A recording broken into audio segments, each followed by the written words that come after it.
Bonjour mesdames, messieurs. Alors c'est le retour de votre podcast d'information automobile Gotchar. Ça faisait un petit bout de temps, on a profité un peu trop longtemps de nos vacances, mais là on est de retour et on a beaucoup d'essais à vous présenter, bien sûr, parce qu'on en a fait tout au long de l'été. Alors cette semaine, moi, j'aurai l'occasion de vous faire deux essais assez différents. Celui de la Cadillac Optiq 100% électrique et celui de la très amusante Subaru WRX TS.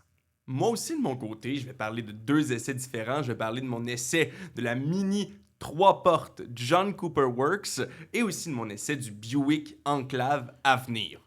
Évidemment, on ne pouvait pas revenir à notre podcast sans avoir quelques petites actualités loufoques et intéressantes, mais ça, c'est juste moi. Moi, c'est William Bouchard. Et moi, c'est Marc Bouchard et vous écoutez Gotchar.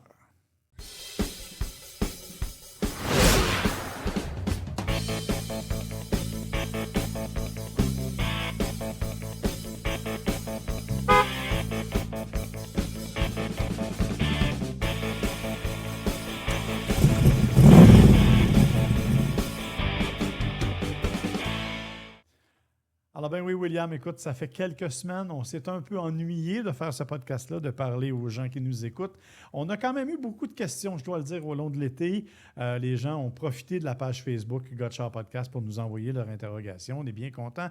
On essaie de répondre le plus rapidement possible, avec le plus de sérieux possible, bien que le sérieux, ce ne soit pas nécessairement notre marque de commerce. Non, effectivement, mais je pense pas qu'on nous envoie des questions nécessairement pour le sérieux. En tout cas, j'espère pas. On a des bonnes réponses, mais il faut pas s'attendre à ce qu'on soit totalement sérieux. Effectivement. Écoute, superment, moi, je vais commencer avec un véhicule que j'avais bien hâte d'essayer parce que c'est une nouveauté de l'année. C'est un véhicule qui marque le tournant, si tu veux, de Cadillac vers l'électrification à peu près complète. On sait qu'on a déjà le Lyriq, on a l'Escalade IQ qui est le gigantesque Escalade 100% électrique. Et là, on arrive avec l'Optiq. L'Optiq, c'est la version, je dirais, plus raisonnable de la famille Cadillac. C'est un véhicule qui est plus conçu pour être un véhicule familial, véhicule que, honnêtement, j'ai beaucoup aimé. Je ne m'attendais pas à l'aimer autant. Petit défaut, et à ma grande surprise, le plus grand de ces défauts, ce sont les suspensions. On est habitué à un Cadillac qui est, avouons-le, parfois un peu trop smooth, un peu trop mou. Les réactions ne sont pas très bonnes. Dans le cas de l'Optiq, on a joué la carte contraire. Les suspensions sont extrêmement rigides, voire inconfortables sur certaines routes qui ne sont pas particulièrement bien réussies, on va le dire. Les routes au Québec. Ouais, c'est 50-50, hein? Et même moins si on se fie au dernier sondage, là. C'est même 30-70. Mais bon, c'est une autre affaire.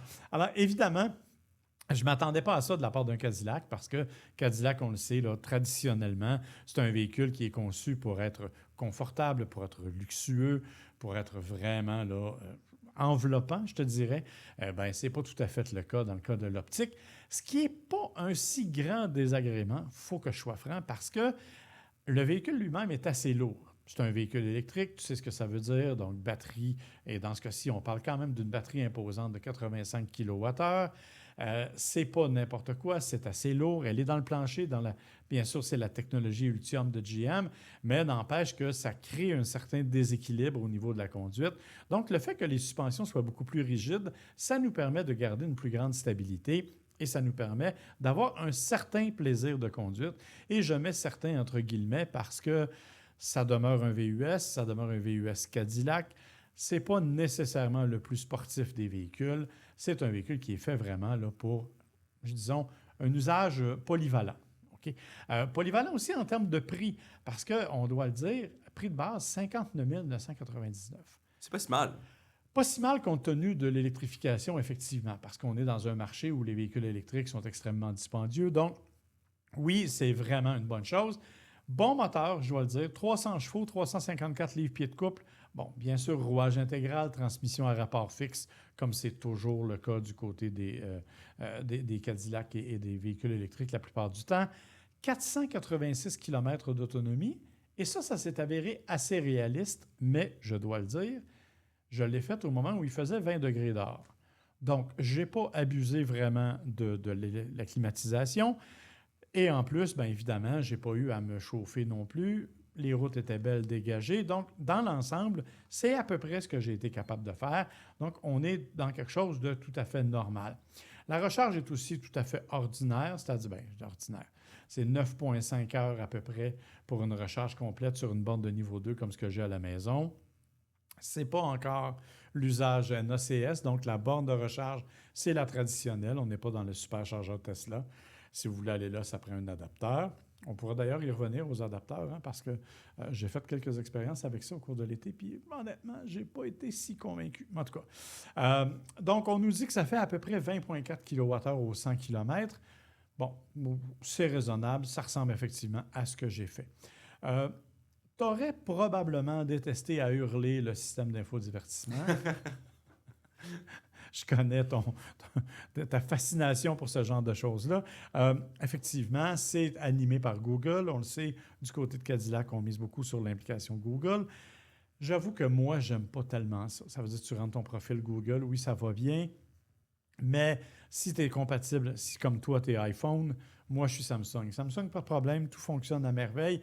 Tous ceux que je connais qui avaient des iPhones ont eu des difficultés d'une part avec Apple CarPlay, mais au-delà de ça, même avec les systèmes connectés comme OnStar, j'ai beaucoup de gens que je connais qui étaient connectés sur OnStar et qui, avec le iPhone, à un moment donné, se sont retrouvés déconnectés et ont été obligés de faire appel aux services techniques pour se reconnecter. Donc, je ne suis pas sûr que c'est nécessairement idéal. Par contre, le système lui-même fonctionne bien. Évidemment, Apple CarPlay, Android Auto, une fois que c'est en place, ça se ressemble un peu partout, là. L'exécution est assez rapide, le menu n'est pas trop compliqué, l'ergonomie est bonne. Dans l'ensemble, ce n'est pas un véhicule qui est un gros problème. Je t'ai parlé du poids, 5192 livres, c'est-à-dire 2355 kilos. C'est pesant, c'est très lourd. Ça doit se ressentir en conduite, là, à ce poids-là. C'est sûr, puis la bonne nouvelle, c'est que c'est quand même relativement bien équilibré au niveau du plancher, mais n'empêche que c'est assez lourd. Quand même, capacité de remorquage 1500 livres, ça, c'est raisonnable. Un coffre qui n'est pas super grand, à ma grande surprise. En fait, il fait 750 litres ou à peu près. 750 litres, c'est pas énorme dans la catégorie, mais c'est tout à fait correct de base. Évidemment, les banquettes arrière s'abaissent, donc vous pouvez augmenter tout ça. Alors, ce que vous voulez savoir, c'est est-ce que c'est un véhicule qui vaut la peine? Bien, la réponse, c'est oui. Moi, j'ai essayé le Lyriq, entre autres, que je n'ai pas détesté outre mesure, mais honnêtement, si j'avais le choix, j'opterais pour l'optique, qui, à mon sens, est plus homogène dans la façon de se comporter, est plus polyvalent et plus intéressant aussi en termes de coût, parce qu'effectivement, comme je te dis, bien sûr, on parle de 60 000 à peu près en version d'entrée de gamme. Tu auras compris des versions plus élevées qui vont aller jusqu'à 65 000 66 000 plus un certain nombre d'options. Hein, c'est toujours le cas. Mais quand même, et ça, je te préviens que ça n'inclut pas transport et préparation. Il faut calculer un 2 000 2 500 supplémentaires pour inclure transport et préparation. Mais dans l'ensemble, ça, j'ai trouvé qu'il faisait très, très bien le travail pour lequel il a été fait. Un élément dont je ne t'ai pas parlé et que j'ai gardé pour la fin volontairement, c'est le style. Je trouve que Cadillac ont, depuis plusieurs années, vraiment fait de beaux efforts au niveau du style. Ils ont un éclairage qui est absolument typique du côté de Cadillac. On les reconnaît dans le noir, même à distance, c'est magnifique. Je trouve que la calandre avant, elle est bien faite, même si j'aurais apprécié peut-être un petit peu plus de rondeur à certains endroits. C'est quand même un véhicule qui a une belle personnalité quand il est sur la route. Honnêtement, et le mien était orangé en plus, là, ce qui n'est pas désagréable. Alors, honnêtement, j'ai beaucoup, beaucoup aimé ce véhicule-là. Je le répète, le seul véritable défaut, ce sont les suspensions qui sont peut-être un peu trop rigides à mon goût, mais encore une fois, on n'est pas dans quelque chose d'épouvantable, bien au contraire. On est dans quelque chose qui se comporte bien et qui est prévu pour ça. Alors, honnêtement, vous êtes à la recherche d'un VUS de luxe d'entrée de gamme, on va se le dire, parce qu'à 60 000 c'est rendu une entrée de gamme. Donc, c'est quand même un excellent choix. Il y a peut-être la qualité de finition. Il faut aimer l'intérieur Cadillac. C'est très américain, c'est un petit peu bling-bling. J'avoue que je ne suis pas le plus grand fan de ce genre de finition-là. Moi, je suis plutôt le côté, à la limite, le côté dénudé de Volvo, le scandinave un peu, mais je préfère aussi le côté coréen, par exemple, au côté américain. Mais si vous aimez le côté américain, vous ne serez absolument pas déçu avec le Cadillac optique. Dans un autre ordre d'idée, mon cher William, toi, tu as aussi fait des essais cet été, dont la petite Mini. Ouais, on n'est pas nécessairement dans le même ordre de grosseur non plus, non seulement le même ordre d'idée, parce que ouais, je m'en viens de parler de la Mini 3 portes, et spécifiquement la version John Cooper Works, qui est la version haut de gamme, performance et tout, tous les adjectifs superlatifs qu'on peut lui donner. Écoute, c'est une mini, hein? Une mini, c'est une mini. Bon, après ça, tu me diras qu'il y en a des plus grosses que d'autres. La Countryman, c'est pas la 3 portes, je suis d'accord. Soyons honnêtes cependant, le style, l'ADN mini est indéniable et vraiment important même, je dirais, dans tous les véhicules. Et je peux pas parler de mini sans penser à mes beaux-parents qui ont 3 mini dans leur cour parce que ça leur prend leur décapotable l'été. Et eux, ils diraient qu'ils achèteraient une mini même si elle avait pas de moteur, là. Comme les gens qui sont vraiment des amateurs de mini aiment ça profondément, aiment le look, aiment le look autant à l'extérieur qu'à l'intérieur. Il faut mentionner aussi parce qu'il y a un style autant distinctif. Bon, tout le monde, ou presque, là, du moins tous les amateurs de véhicules, je pense, connaissent bien l'air mini, la silhouette mini, mais même à l'intérieur, ça fait un peu cockpit d'avion, ça fait un peu comment dire, ben, cockpit d'avion, c'est vraiment le bon terme, hein, avec les switches, les boutons, avec l'écran surtout central, l'écran central rond qui est un mélange entre un cadran et... Ben, avant, c'était littéralement le cadran, hein, avec l'aiguille qui tournait dedans, mais maintenant, aujourd'hui, c'est aussi l'écran. Et je dirais que tout ce que je viens de nommer, c'est pour ça que moi, je ne serais pas tant que ça. L'écran au centre, là, je vais te poser la question parce que moi, quand j'ai essayé la dernière Mini, c'est ça qui m'a agressé le plus. Je déteste. Oui, puis le fait que quand tu branches Android Auto ou Apple CarPlay, tu n'occupes pas tout l'espace. Il est juste carré dans le milieu. Mais là, ils se sont améliorés maintenant. Il y a des animations et autres choses autour. Parce que oui, à une certaine époque, ben, c'était juste un carré dans une mer de noir. Mais maintenant, il y a des animations autour. Il y a comme une espèce de background. C'est plus aussi agressant qu'avant. Mais moi, ce qui m'agresse particulièrement, c'est que c'est aussi là que se trouve le tachymètre. C'est là que se trouve ta vitesse. Oh, ça, c'est dérangeant, par exemple. C'est absolument dérangeant. C'est très, très dérangeant. Puis moi, personnellement, OK, oui, l'affichage tête haute de série, mais c'est pas la même chose que d'avoir un cadran devant soi, que d'avoir un vrai tableau d'instrumentation. C'est pour ça que je dis que c'est un style vraiment qu'il faut qu'on aime. Parce que même si on parle du moteur, ben, pour ce que c'est quand même assez agréable, là. C'est 228 chevaux, 280 livres-pieds de couple. Ça, c'est une mention spéciale parce que, bon, avec le moteur turbo compressé et tout ça, on s'attendrait à ce genre de performance. Mais quand même, ça démarre, là. Quand on met le pied dans le fond, il n'y a pas de surprise là-dessus. On est capable de dépasser sur l'autoroute sans problème. Ça se conduit vraiment comme un petit go-kart. Ça se conduit comme un petit véhicule. C'est le fun à conduire. Ça prend du super, par exemple. Ça prend 8 litres au 100 de super pour une 3 portes. Il n'y a pas beaucoup d'espace, hein? Je veux dire, je n'appelle pas ça un mini pour rien, là. Le coffre est pas très grand. L'espace à l'arrière, on espère que ils n'ont pas de jambes trop, les gens qui vont en arrière, ou que ce sont des enfants parce que, bon, c'est pas... tu sais, on parle on parle de entre 252 litres et 974 litres de coffre. Moi, je pense qu'on est plus proche de 252 litres, là. Puis même encore, rentrer toute son épicerie dans un 252 litres, faut quand même faire certains efforts. C'est l'équivalent de celui de la Mazda MX-5 que je te signale. C'est à peu près le feeling que ça donne. Mais tout ce que je dis en ce moment, là, j'aurais pu... On n'avait même pas besoin de me poser la question, on va se le dire. Ce sont les... appelons ça caractéristiques, pas nécessairement des problèmes, pas nécessairement des points forts, parce que ça dépend vraiment de notre personnalité, de notre perception des choses. Mais ce sont là les caractéristiques de pas mal toutes les Mini que j'ai essayées. Même la Countryman, même celles qui sont plus grosses, c'est un compromis. C'est qu'on veut conduire un genre de go-kart au profit d'avoir un véhicule qui va être plus spacieux, qui va avoir un véhicule pour plus de passagers. C'est un peu la philosophie Mini. Puis en fait, j'en parle parce que je trouve ça vraiment intéressant. Je trouve que c'est probablement une des marques les plus uniques, hein, sur le marché. C'est probablement une des marques qui sont les plus reconnaissables, surtout par rapport au ratio de véhicules qu'il y a sur la route. Il n'y en a pas tant que ça des Mini, mais on les reconnaît toutes. Mais est-ce que c'est quelque chose pour moi spécifiquement? Est-ce que c'est quelque chose pour quelqu'un qui veut avoir un véhicule pour son côté pratique, plus que parce que c'est un amateur spécifiquement de tel type de véhicule, je crois pas. Ça me fait penser un peu au Subaru aussi. C'est vraiment un ADN qui est extrêmement puissant, même plus puissant, je dirais, chez Mini encore que chez Subaru, mais c'est un ADN qui est extrêmement puissant. C'est une philosophie qui est extrêmement marquée dans le design, autant à l'intérieur que sous le capot que la silhouette.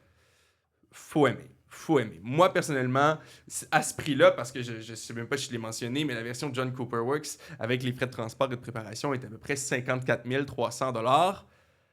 Il faut quand même préciser que c'est la plus puissante et que les suspensions sont adaptées en conséquence et que c'est vraiment celle qui est faite pour avoir une conduite sportive, la John Cooper Works. Absolument, oui, parce que si je prends la version de base, la version C, on parle quand même d'un prix qui est beaucoup plus raisonnable, à peu près 37 300 $, donc quand même pas mal moins d'argent.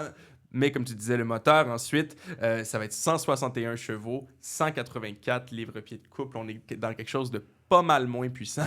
Et qui consomme encore, selon le manufacturier, 7,4 litres au 100 de super par 100 km. Ouais, je pense que la super t'as un peu troublé, toi.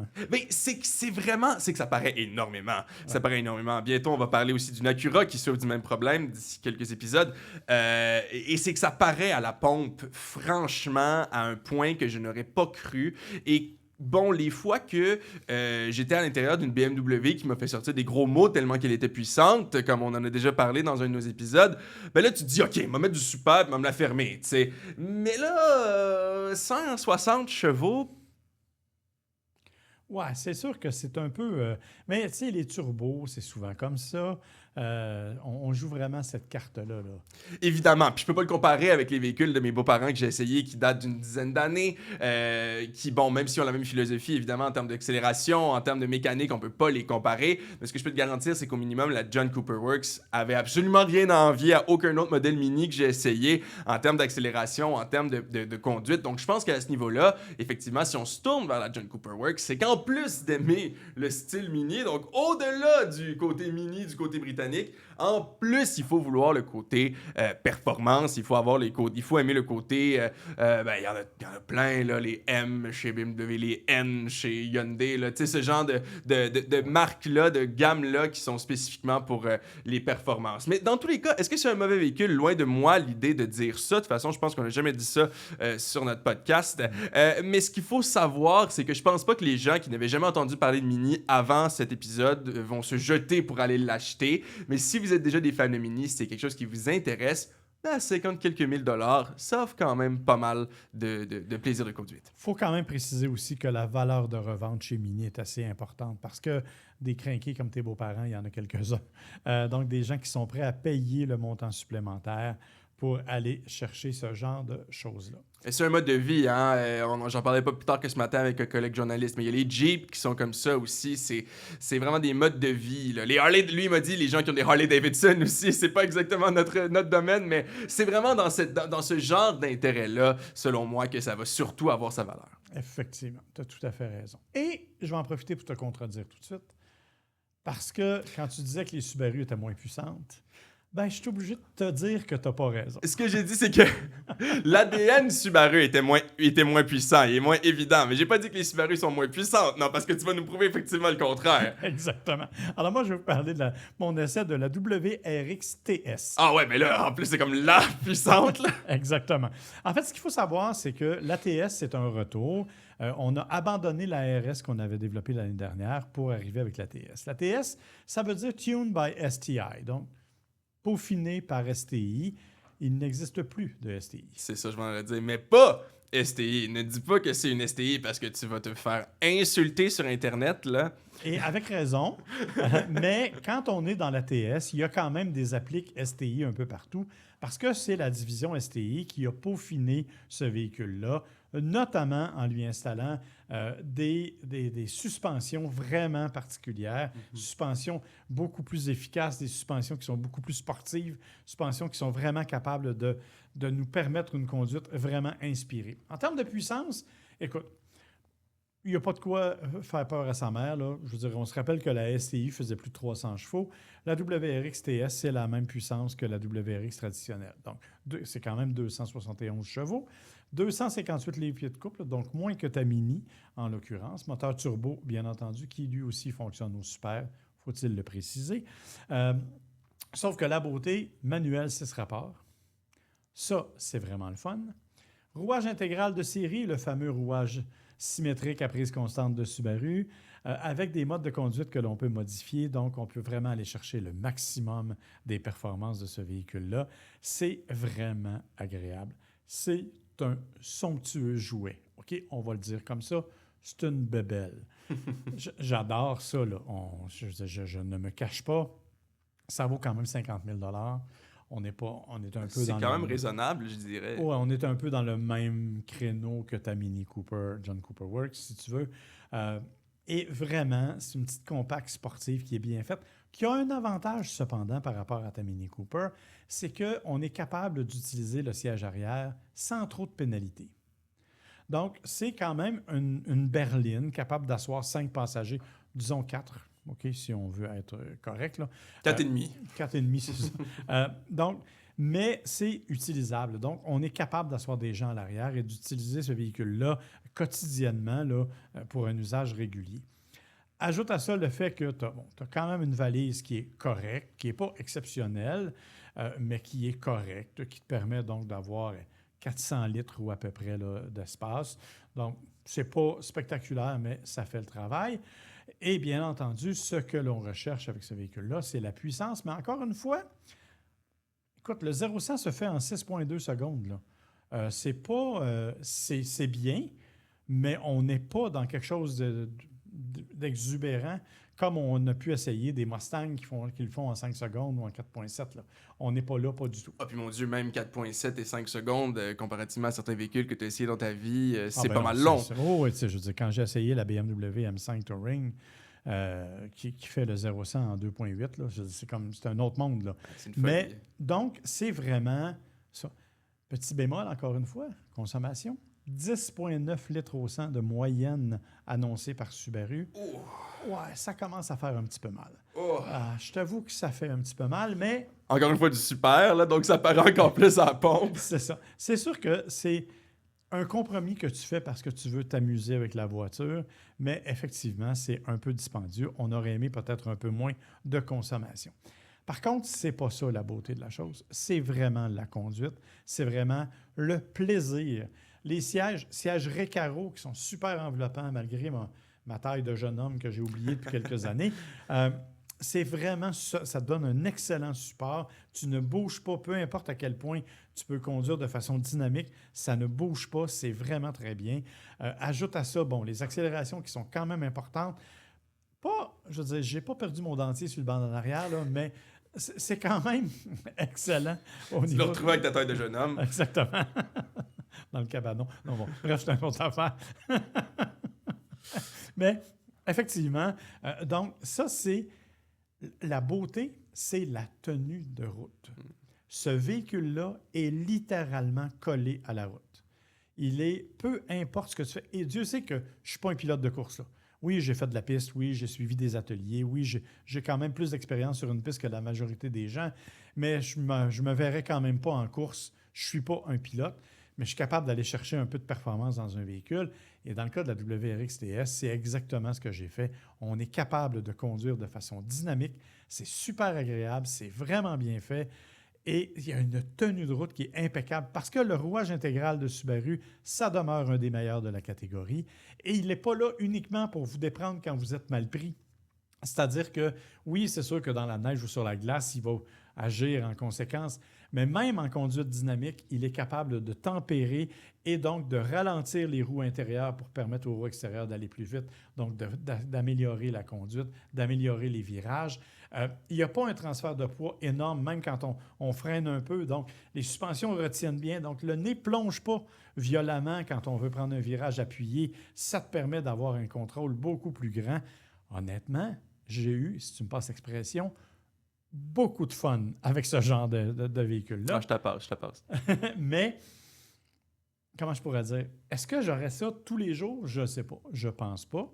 Peut-être parce que je vieillis puis que la boîte manuelle finit par me tomber ses nerfs quand je suis coincé dans le trafic à Montréal ou quand je suis obligé de faire un stationnement parallèle puis me reprendre à 2-3 fois. Ça m'énerve. C'est sûr que c'est pas... Tu sais, ta mère qui était avec moi n'a pas conduit la voiture parce qu'elle conduit manuel. Là n'est pas la question, mais elle n'avait pas envie de cette espèce de notion de performance-là qui venait avec la voiture. Donc, ça prend vraiment une idée, une façon de voir les choses pour apprécier ça, mais c'est la Subaru à avoir actuellement. Si vous êtes à la recherche d'un véhicule sportif, dynamique, pas trop dispendieux, avec une excellente tenue de route et une grande fiabilité. Parce que ça, on n'en parle pas beaucoup, hein? Mais Subaru, ce sont des véhicules extrêmement fiables. Coûte cher en entretien. Moi, j'en ai eu un Subaru, puis j'avoue que j'allais avec un petit reculon à chaque fois que j'allais au garage parce que, effectivement, l'entretien peut être un peu plus dispendieux, mais dans l'ensemble, ce sont des véhicules qui vont durer des années, même si on les pousse un peu plus fort qu'on le devrait en toute bonne foi, pour être honnête. Alors, est-ce que c'est un bon choix? Oui. Si vous avez une Subaru à vous acheter, c'est probablement celle que moi, je vous recommanderais. C'est la Subaru WRX TS. Pas beaucoup d'espace, évidemment, au niveau du chargement, l'espace suffisant pour 5 passagers, mais si vous avez envie de vous amuser et de sourire à toutes les fois que vous allez conduire, je pense que la Subaru WRX TS, c'est un excellent choix. Que moi, je suis pas dans le même feeling du tout avec mon prochain essai. Moi, là, je suis venu te parler du Buick Enclave Avenir. Ouf, ouais, non, là, c'est comme tu rentres la Subaru dans la valise. Oui, on rentre la Subaru dans la valise et on a encore de la place pour les 7 passagers en avant. C'est ça qui est assez fou, oui, parce que c'est effectivement un 7 passagers, même si eux l'appellent officiellement un VUS intermédiaire, ce qui me fascine toujours, hein, parce que je sais pas qu'est-ce qu'il y a d'intermédiaire là-dedans.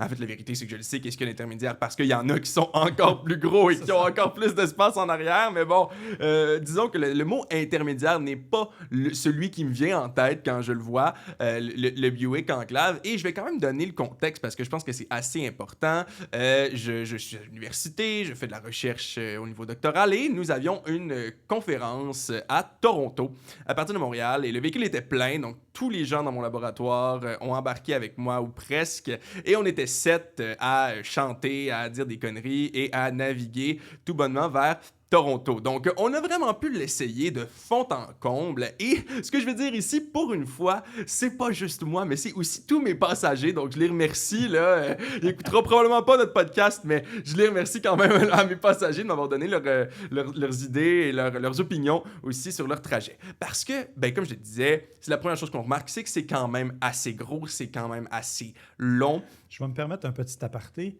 La plupart de tes passagers étaient aussi des Européens, pour qui les dimensions des voitures sont pas... La perception des dimensions des voitures n'est pas exactement la même. Ils ont dû trouver que c'était gros, pas mal. Oui, ben c'est des Européens qui habitent chez nous, donc disons qu'ils sont peut-être à mi-chemin. Mais oui, effectivement, pour eux, c'était légèrement surprenant. Mais bon, là n'est pas la question. Ce qui les a surtout surpris, je crois, c'est la quantité d'équipement qu'il y a. Parce que, encore une fois, bon, on nous donne rarement les versions de base. Ça arrive, et après ça, je chiale sur le podcast parce que c'est une clé physique qu'il faut que je rentre dans la porte. Mais ici, on nous a encore passé la version Avenir, qui est la version la plus haut de gamme. On est probablement dans le véhicule le plus cher qu'on a discuté aujourd'hui. Oui. Donc, on peut aller jusqu'à 70 000 même. 70 100 $ si je fais le calcul. La version privilégiée, qui est la version de base, est pas mal moins chère. Elle tourne davantage là, autour des 60 000 avec les frais de transport et de préparation, ce qui est à peu près le prix des autres véhicules qu'on mentionnait. Mais la version que moi j'avais, elle était quasiment 10 000 $ de plus. Donc, c'est vraiment quelque chose qui se veut luxueux. Et comme je le disais, ça paraît dans son équipement. Et je pense que c'est ça qui a surpris mes passagers, surtout le passager avant qui me disait « Ah, je suis pas certain », et qui finalement a fini par bien apprécier le massage et les sièges ventilés qu'il y a à l'avant, à un point tel qu'on pouvait plus l'amener en arrière après. Là. Donc lui, il était assis en avant avec le massage. Moi-même, c'est moi qui ai conduit tout le long, évidemment. J'ai beaucoup apprécié ces fonctionnalités-là. Extrêmement confortable pour ce genre de trajet-là, du moins la première et la deuxième rangée. Parce que les gens dans la troisième rangée m'ont dit que peut-être qu'eux l'ont ressenti que c'était un intermédiaire et pas un gros VUS, hein, parce qu'ils me disaient que dans la troisième rangée, avec des enfants, aucun problème. Pour faire quelque chose comme Montréal-Québec, potentiellement pas de problème.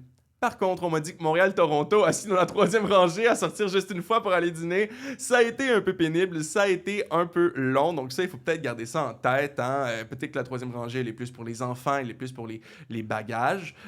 Mais je le répète, là, moi, ce qui m'a impressionné, c'est caméra 360, clé intelligente, détection des angles morts. Ben là, je vais juste te lire la fiche technique, là, mais en gros, surtout caméra 360 et affichage tête haute qui, selon moi, dans un véhicule comme ça, sont pratiquement obligatoires. Là. Précisons que tu t'es aussi retrouvé coincé dans l'heure de pointe de fou de Toronto et que tu avais un petit stationnement à trouver. La caméra 360 a dû être très, très, très pratique. Là. J'avoue que je pensais que c'était un pléonasme de dire je suis allé à Toronto puis je suis resté pogné dans le trafic et j'ai eu de la misère à trouver une place de parking. Je pensais que c'était un peu comme Montréal et que ça le sous-entendait, mais t'as raison de le souligner. Non, t'as fait raison de le souligner, puis effectivement, là, c'est probablement la partie qui a été la plus complexe en tant que telle de se déplacer vraiment, mais ça, en même temps, je veux dire, c'est le problème, peu importe le véhicule que tu vas acheter de cette taille-là, là. On peut difficilement blâmer le Buick Enclave. Par contre, ça veut pas dire que c'est parfait, hein? Je veux dire, jusqu'à date, je t'ai parlé de l'équipement et tout, l'intérieur... Encore une fois, je suis pas sûr avec les enfants, mais il était beige-blanc. Ouf, ouais, ça, c'est peut-être une moins bonne idée, par exemple. Magnifique, par contre. Magnifique. Moi, j'ai beaucoup apprécié. Ça donne vraiment le look... ça fait riche, pour reprendre une expression... Oui, c'est ça. Pour reprendre une expression qui est populaire sur Internet ces temps-ci, si vous suivez. Le TikTok québécois, ça fait riche. Mais vraiment, c'est ça. C'est vraiment ça, dans le sens que ça donne un sentiment de prestige, de luxe, qu'encore une fois, je suis pas certain que je voudrais avoir avec des enfants en arrière, mais qui, pour mes collègues, était particulièrement agréable. Même chose pour moi. Moi, c'est l'extérieur que je suis pas certain. Écoute, moi, j'avoue que j'aime le capot. J'aime la façon dont il est plus plongeant. C'est ce qu'on avait du côté de Buick avec les petits, rappelle-toi, là, l'Anvista et tout ce qui vient avec. Je trouve que ça, c'est bien fait. C'est inspiré du Wildcat, qui est la version électrique concept. Mais pour le reste, je suis un peu d'accord avec toi, par exemple. Mais c'est que c'est plate, je trouve. Je pense qu'on aurait pu aller beaucoup plus loin. Puis moi, ce qui me... Je vais dire le mot décevoir, je pense. C'est la calandre, que je trouve immensément plate, que je trouve immensément Buick. Ouais, OK, j'avoue que oui. C'est un peu massif, disons. Oui, ben c'est ça mon problème. C'est que tout le reste du véhicule a, selon moi, une philosophie qui se tourne vers le raffinement beaucoup. Je veux dire, même si on regarde l'arrière, je l'aime particulièrement, il est affiné, je trouve. L'arrière, il est affiné, il est élégant. Je préfère l'arrière que le devant, dans le fond. C'est ce que je suis en train de dire. Parce que si on le regarde à partir d'en arrière, on a l'impression qu'on est dans un véhicule ultra moderne, qu'on va avoir quelque chose qui va presque être... qui va quasiment faire plus penser aux Ioniq. À l'Ioniq 9 peut-être, en termes à l'arrière, en termes de renouveau, en termes de modernité. Et là, on arrive à l'avant, puis on fait, ben non, c'est une Buick, dans le fond. Là. Ouais. Façon de voir les choses, là, je trouve. Mais ça, c'est moi, évidemment, je veux dire. Un petit peu réducteur, là, oui, je comprends ce que tu veux dire. Évidemment, je fais bien des blagues, puis on peut pas passer des heures à parler simplement de la calandre, mais c'est que je trouve qu'on aurait pu aller plus loin, on aurait pu être plus audacieux. J'aime ça, les designs audacieux. Je suis pas très conservateur en termes de design, et pas en termes de grand-chose même, mais je suis peu conservateur dans la vie, donc pour moi, garder cette identité-là, ben, un peu comme les Mini, un peu comme les Subaru, c'est souvent mon message à ces entreprises-là. Je comprends que souvent, je veux dire, ils connaissent leur public mieux que moi, là, certainement, mais personnellement, je peux pas m'empêcher de me dire que si on avait eu un extérieur qui avait le même niveau de modernité, le même niveau d'élégance que ce qu'on a voulu mettre à l'intérieur, puis ce qu'on a réussi à faire à l'arrière, on aurait un produit qui serait beaucoup plus complet. J'ai pas parlé de la motorisation, mais écoute, en fait, c'est qu'il n'y a pas nécessairement grand-chose à dire. C'est assez puissant. C'est franchement assez puissant. La version que j'avais, 328 chevaux, 326 livres-pieds de couple. Fait que c'est même le véhicule le plus puissant dont on a parlé aujourd'hui. C'est aussi le plus pesant, par contre. C'est exactement pour ça que je m'en allais dire que malheureusement, ça paraît plus ou moins parce que c'est extrêmement lourd. Puis bien, évidemment, quand t'es 7 à l'intérieur avec les bagages pour quelques jours, c'est encore pire. Donc, c'est pas quelque chose qui va être extrêmement maniable, c'est pas quelque chose qui va être extrêmement dynamique, mais c'est quelque chose qui va avoir quand même quand même un certain sentiment de conduite intéressant. Puis quand on met le pied au fond, on est capable de dépasser là, sur la 401 notamment. Mais on sent qu'on n'est pas dans un véhicule qui est fait pour ça. Ah non, c'est un grand routier, là. C'est fait pour faire de la grande route. C'est un paquebot. Ça me fait penser à un paquebot. Peut-être pas les super jumbo qu'on a aujourd'hui, vu que c'est encore un intermédiaire, mais c'est un paquebot dans le sens que c'est pour se déplacer sur des longues distances. C'est extrêmement confortable. Le système sonore, on a chanté tout le long, on a eu du fun. On peut même couper le son dans certaines parties du véhicule. Donc les gens à l'arrière dormaient, mais nous en avant, on avait quand même notre musique. Donc il y a vraiment beaucoup d'aspects qui sont intéressants. J'ai même pas parlé de la conduite autonome. C'est ce que j'étais pour dire. En fait, la plus grande qualité que tu as trouvée, c'est probablement Super Cruise. Ouais, mais là... mais... Faut dire que la 401 n'est pas particulièrement stimulante à conduire. Ouais, mais il y a plusieurs aspects à ça. La 401 n'est pas stimulante à conduire. Deuxièmement, franchement, c'est un bon système. Là. Je le mettrais au même niveau que le Blue Cruise, qui est selon moi la référence, le modèle sur le marché, c'est probablement le Blue Cruise de chez Ford. Et je le mettrais au même niveau. Il y a toujours quelque chose de troublant, par contre. Il y a toujours quelque chose d'un peu dérangeant quand le véhicule prend des décisions à ta place, surtout sur « OK, ben là, je vais dépasser ce véhicule-là ou je vais retourner dans la voie de droite. Je sais pas. Je l'ai utilisé énormément parce que, ben, comme tu le dis, entre Montréal et Toronto, à un moment donné, on n'a pas le choix. Mais il y a eu quand même certains moments où j'ai questionné le jugement du véhicule, où je me suis dit, est-ce qu'on était vraiment mieux d'aller dans l'autre voie? Puis où j'ai dû comme faire, non, là, comme on va changer, puis là, on va retourner dans l'autre voie parce que ça avait pas de sens. Donc, écoute, on est vraiment loin de tous ceux des compagnies, je pense aux compagnies américaines de taxis qui nous disent qu'on est à quelques jours là, d'avoir des taxis autonomes sur nos routes. Je pense pas qu'on est rendu encore tout à fait là, sûrement pas avec la technologie Super Cruise. Par contre, est-ce que ça a rendu la route infiniment moins fatigante et plus agréable? Oui, parce que aussitôt que j'avais, je sais pas, mal à une jambe ou quelque chose, ben, tu peux mettre le Super Cruise puis t'as pas à avoir peur. Donc ça, c'est franchement impressionnant. À essayer, si jamais vous ne l'avez pas fait, à essayer, franchement.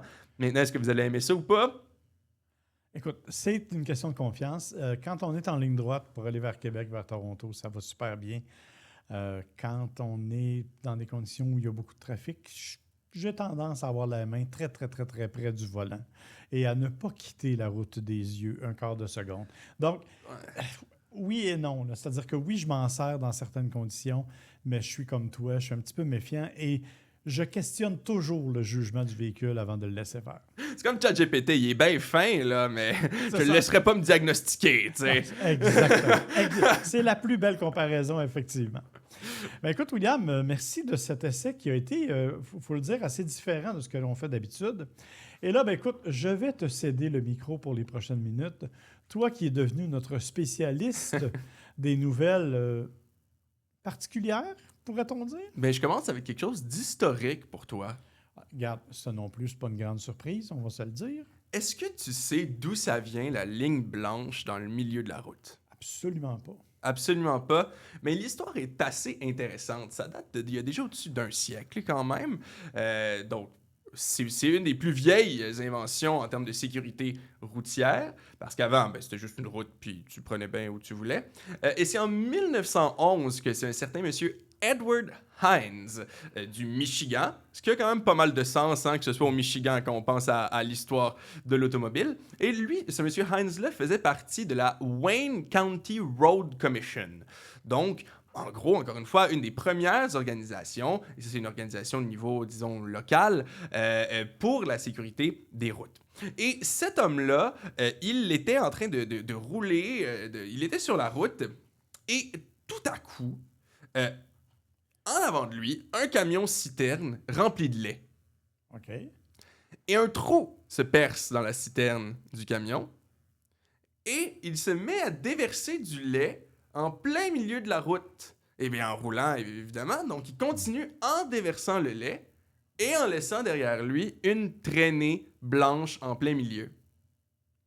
Et Edward Hines, lui, n'étant pas stupide, hein, il se dit, ben, lave-là l'idée, toi. Et il s'est inspiré de ça pour éventuellement remplacer le lait, évidemment, par de la peinture. Ça allait sans dire. Et c'était même des peintures à base de solvants qui étaient détestable pour l'environnement et pour la santé humaine. Mais bon, ça, c'est un autre aspect. Là, c'était 1911. Ça, je te peux dire, à ce moment-là, on ne savait pas. Là. On faisait fumer les enfants parce qu'on pensait que c'était bon pour Oui, c'est ça. Viens donc sentir l'essence pleine de plomb, là. Mais effectivement, c'est de là que ça vient. Et il aurait commencé, donc, avec la Wayne County Road Commission, à peindre les lignes au centre des voies pour définir les deux sens de la route. Et plus tard, évidemment, là, on n'a jamais cessé d'améliorer cette invention-là. Et aujourd'hui, est-ce que tu sais comment est-ce qu'on fait pour les rendre réfléchissantes? Non. Ce sont des billes de verre qui ont été ajoutées pour la première fois pour les rendre réfléchissantes.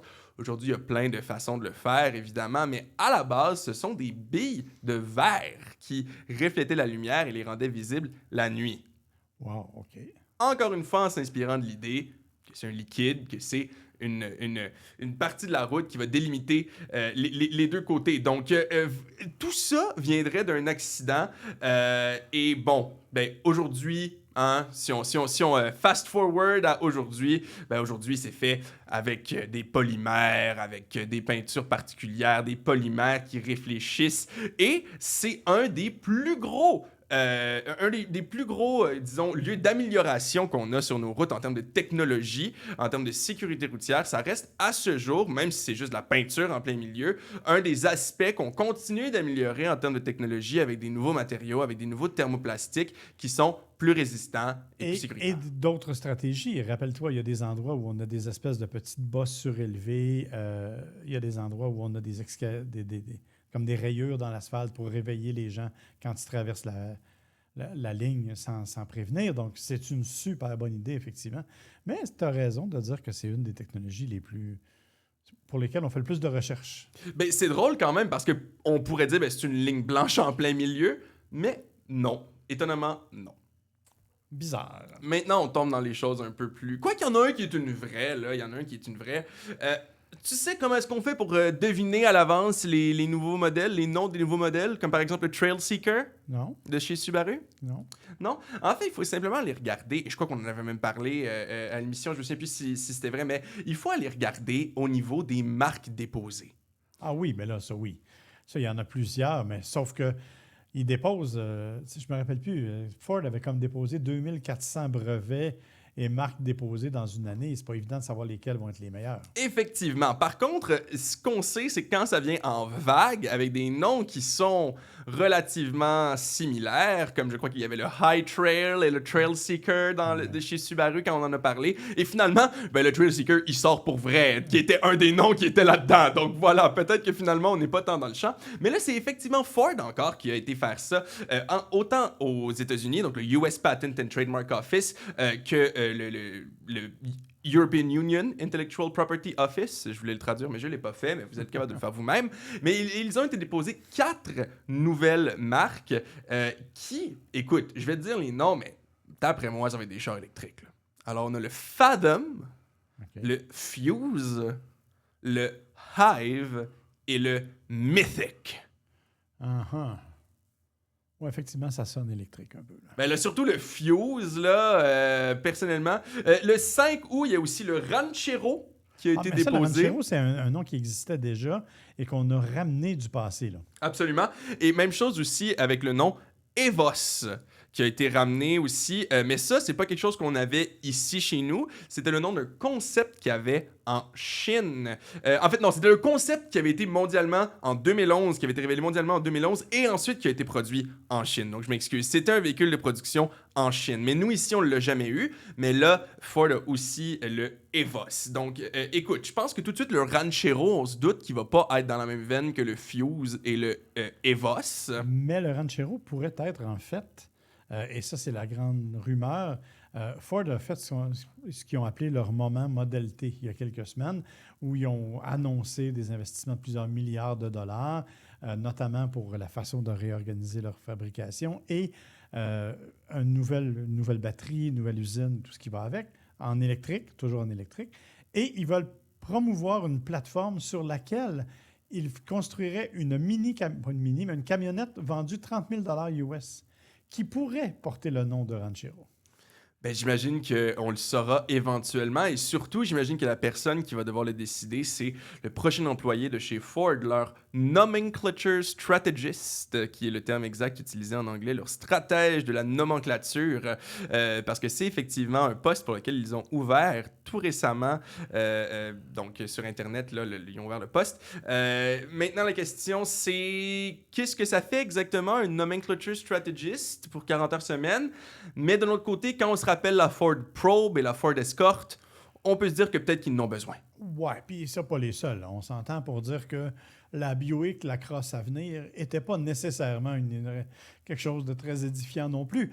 Il y en a plein des comme ça, il y en a plein, on pourrait en parler longtemps. Sauf que si jamais ils ont ça, ils devraient peut-être faire la même chose dans les compagnies de peinture. Hein? Parce que je te rappelle que ma maison va se faire peindre de la couleur poudre de volcan.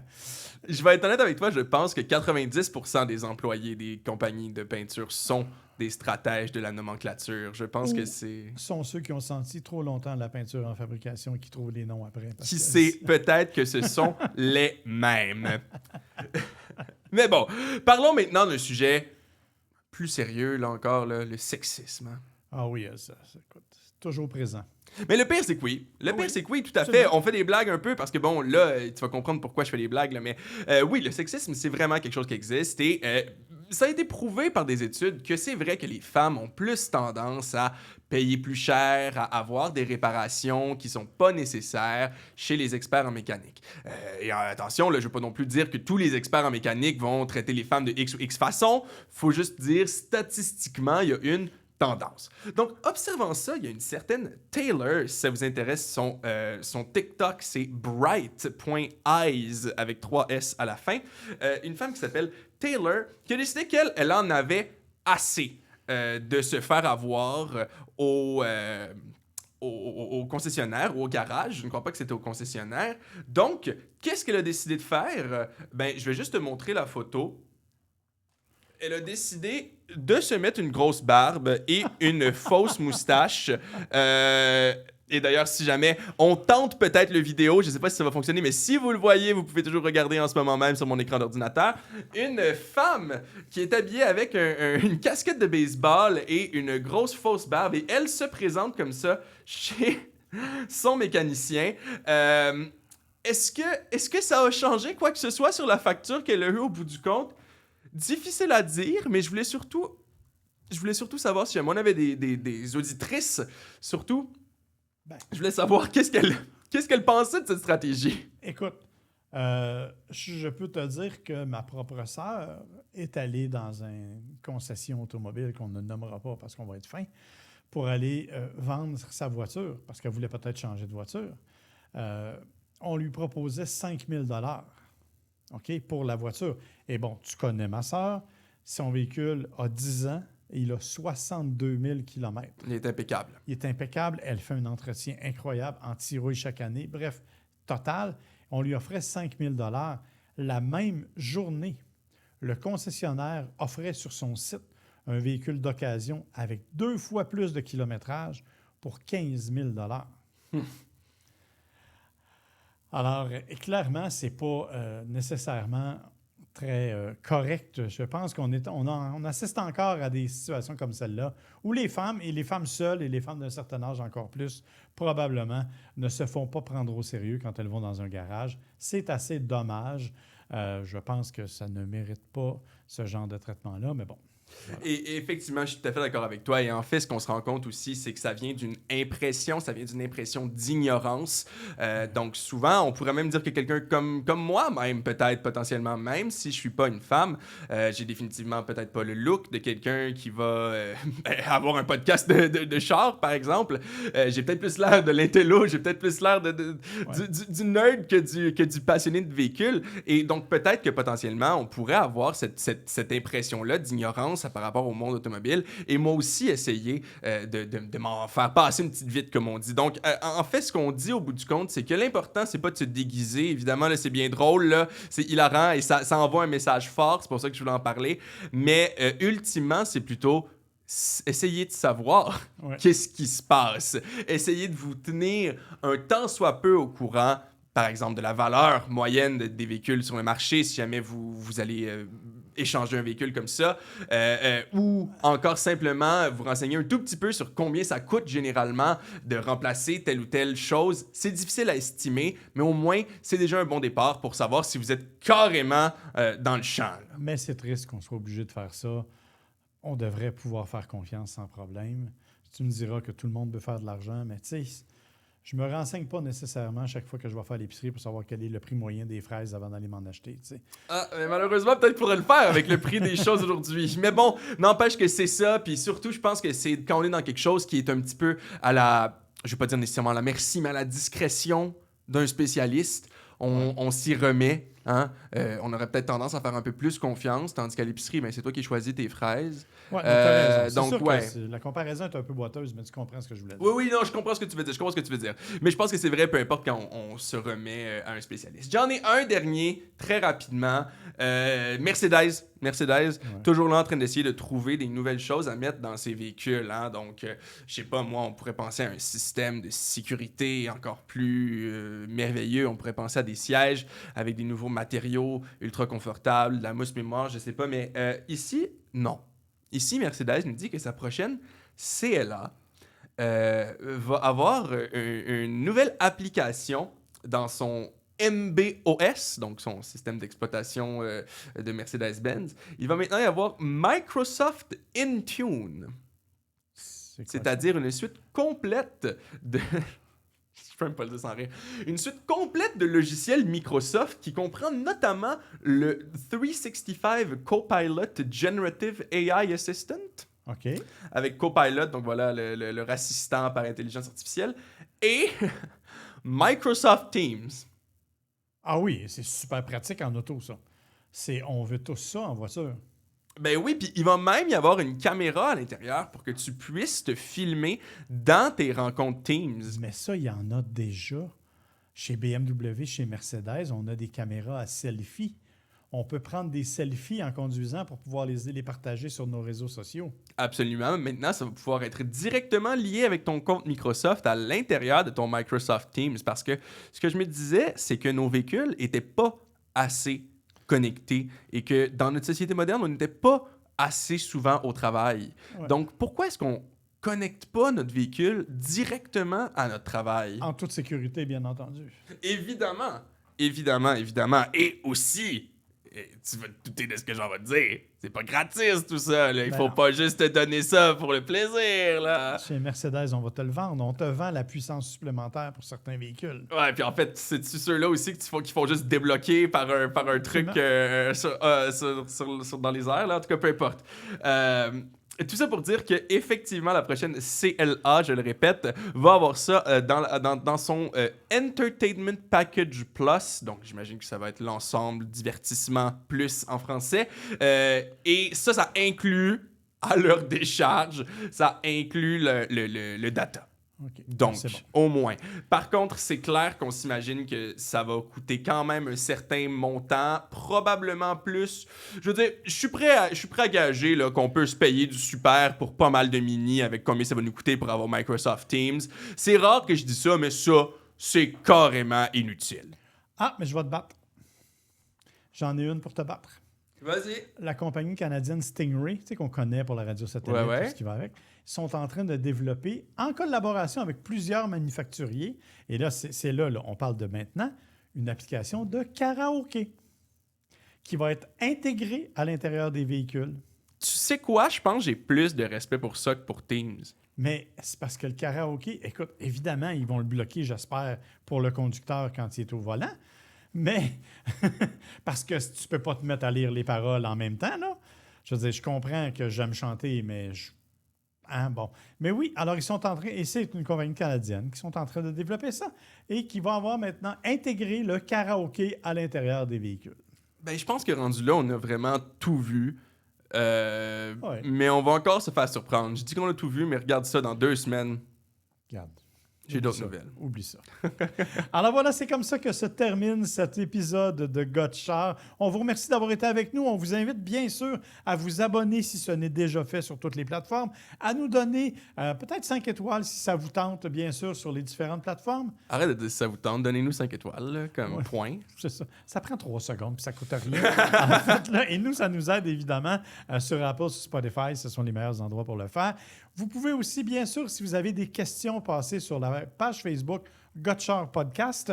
Et on l'espère, William vous l'a dit précédemment, on tente de faire une petite vidéo maintenant. On ne sait pas si ça va fonctionner parce qu'on est dans un nouveau studio. Donc, on verra si tout va être fonctionnel. Et si oui, bien, vous allez voir nos jolis visages. Sinon, vous allez devoir attendre avant de regarder nos jolis minois. Mais quand même, on vous remercie d'avoir été avec nous et on vous dit là-dessus, bonne route. À la prochaine. Bye bye.